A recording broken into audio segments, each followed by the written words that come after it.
Bonjour, je m'appelle Olivier Jaoui, je suis un spécialiste de la préparation à l'oral des étudiants.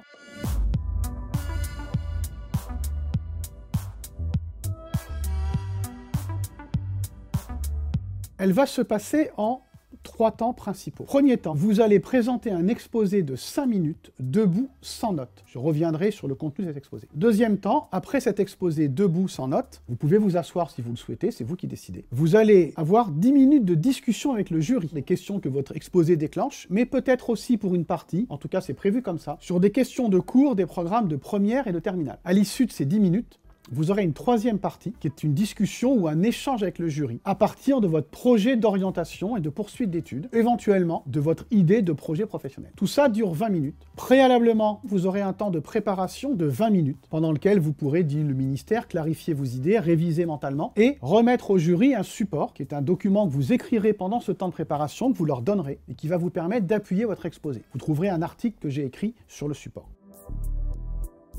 Vous allez préparer pendant l'année 2 questions. Vous avez bien compris que vous ne répondrez qu'à une des deux, une par spécialité. En clair, vous êtes en spé maths SES, une question de maths, une question de SES. Vous pouvez aussi choisir de traiter des questions transversales, maths et SES, mélangeant les deux sujets. Par exemple, en maths SES, comment calculer la concentration de richesse dans un pays, qui fait à la fois référence aux maths et aux SES. Ces questions, vous les préparez et vous préparez cet exposé de 5 minutes.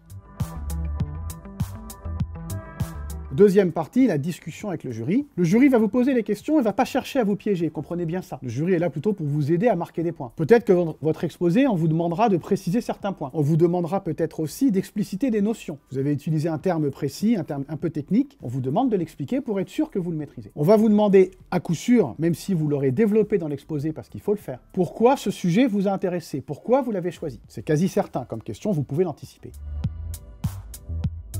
L'échange sur l'orientation présente pas de difficulté particulière parce qu'il ne s'agit pas de justifier. Vous voulez aller en fac de droit, c'est votre droit, si je puis dire. Vous voulez aller en prépa, c'est aussi votre droit. Les jurys vont pas dire « Ah ben non, on pense que ça vous ressemble pas ». En revanche, vous devez être capable d'expliquer vos choix. Pourquoi vous avez choisi, pourquoi telle formation, comment elle fonctionne. Pas de difficulté, puisque comme je dis toujours aux élèves avec lesquels je travaille, vous venez parler de vous, c'est un sujet que vous connaissez parfaitement.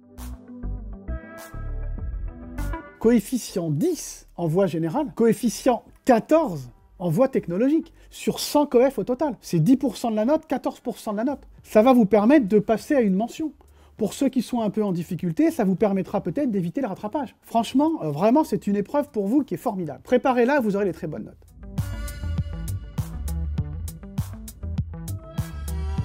Vous allez avoir affaire à 2 enseignants. Alors écoutez bien, parmi ces 2 profs, un seul sera un des profs d'une de vos 2 spécialités. Vous avez choisi HLP Géopo, vous aurez soit un prof de HLP, soit un prof de Géopo, mais pas les deux. C'est comme ça, inutile qu'on en discute. Le deuxième jury sera un prof de tronc commun, enseignement scientifique, histoire géo, français, langue et philo. Ça veut dire quoi? Ça veut dire qu'il va falloir que vous soyez pertinent, que votre contenu soit développé, montrer que vous maîtrisez la notion, mais en même temps intéresser un prof qui n'est pas spécialiste. Si je puis dire, soyez pédagogue, pour intéresser les 2 enseignants.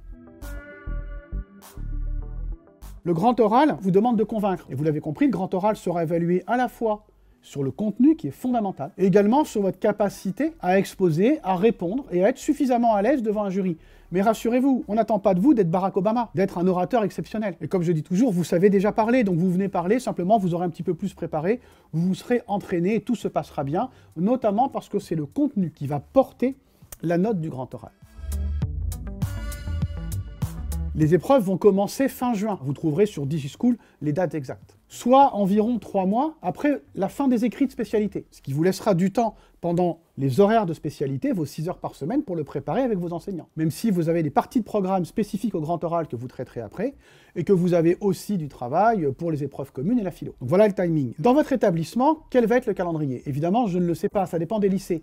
Probablement, on va vous demander de présenter ou de proposer des questions, peut-être début d'année civile, j'entends, à partir des thèmes du programme, et les affiner. Et vous aurez un temps beaucoup plus important, évidemment, après les écrits de spécialité, qui sont quand même plutôt prioritaires en février-mars. Vous aurez un temps pour les préparer après ces écrits. Voilà, présentation rapide. Vous trouverez sur le site DigiSchool un article où je le présente un petit peu plus. Je vous remercie de m'avoir écouté, j'espère vous avoir été utile, et on se retrouve bientôt sur DigiSchool.